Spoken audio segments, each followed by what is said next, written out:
extremely grateful to be chosen as the Greater Pittston Person of the Year. Next to being an uncle to my nephew Dominic, being recognized by the city I love is my biggest honor. I'll keep this brief as to minimize my chances of passing out. Public speaking is not among my strong points. I have several people to thank. This was not something I did alone. I would like to thank all the past recipients, people I have incredible respect for. I'm humbled to join a list of men and women who have gone above and beyond to make Pittston a special place to call home. I would like to thank the Honorable U.S. Magistrate Judge Joseph Saporito and his family for being here.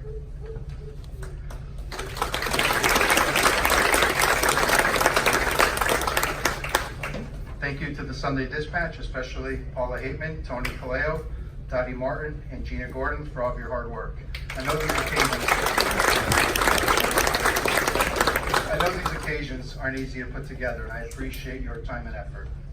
I would also like to thank the Salvation Army, Lieutenant Gavin, Lieutenant Hawley, and Kelly McFarland.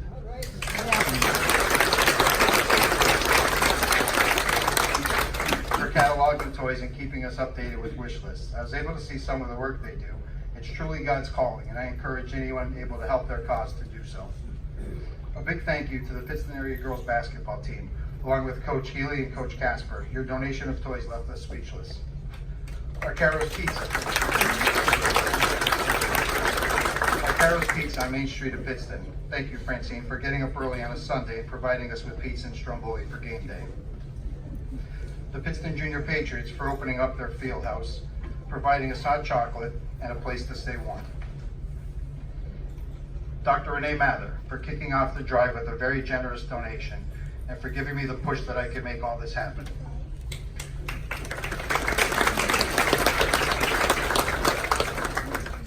As I mentioned, I have a 9-year-old nephew. Between updates from Kelly and shopping for him, I figured I have a good idea of what toys would work. But a thank you to Dr. Dana Klush for the crash course in cosmetics and the great donation. The trip to Malta was an experience. I want to thank my mom, who instilled in me the value of giving back. The most selfless person I know, she would give her last dollar or meal to someone in need. She is my hero in this world, and everything good I am is because of her.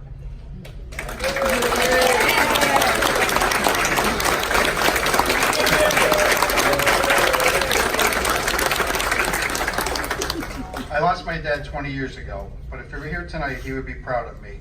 He would also be telling me to hurry it up because the Yankees are on at 7. My dad was afflicted by polio, but never let his disability slow him down. As my Little League coach, he taught me teamwork and to lay off the high fastball. As my father, he taught me to push and fight through adversity. Before I go any further, I would like to thank Dr. Domenico, a blessing to the residents of Greater Pittston. Growing up on Market Street, he was like a second father to me, and it's a privilege to be honored alongside him tonight, but a much greater privilege to call him a lifelong friend. Thank you, Doc, for all the years.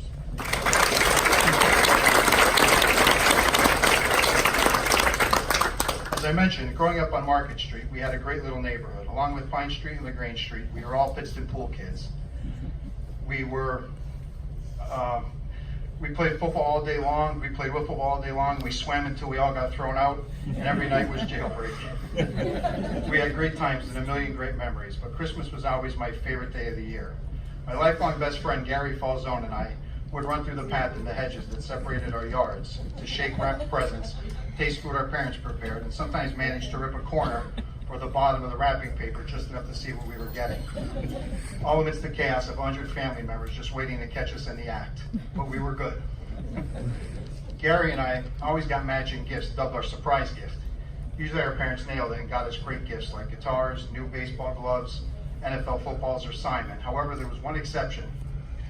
1977, when Gary and I received matching snowsuits.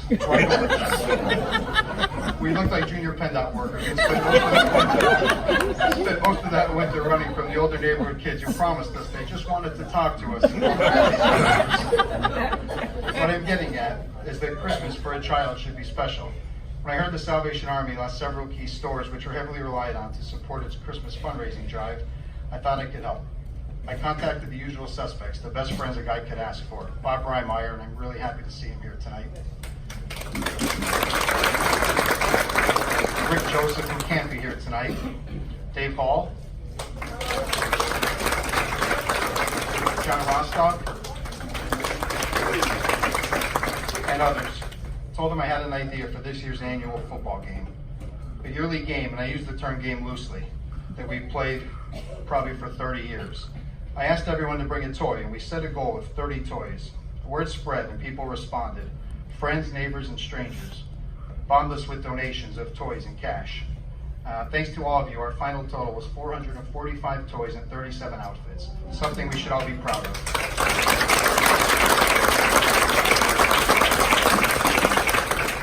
In the end, it was just like Market Street in that tight-knit little neighborhood.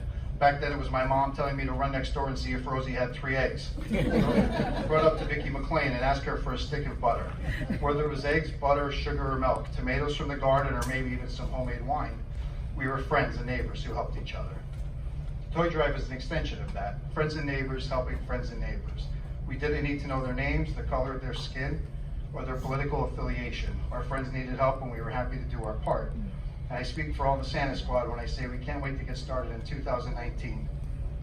In closing, I'd just like to say how special this is, and this award absolutely means the world to me. Thank you very much.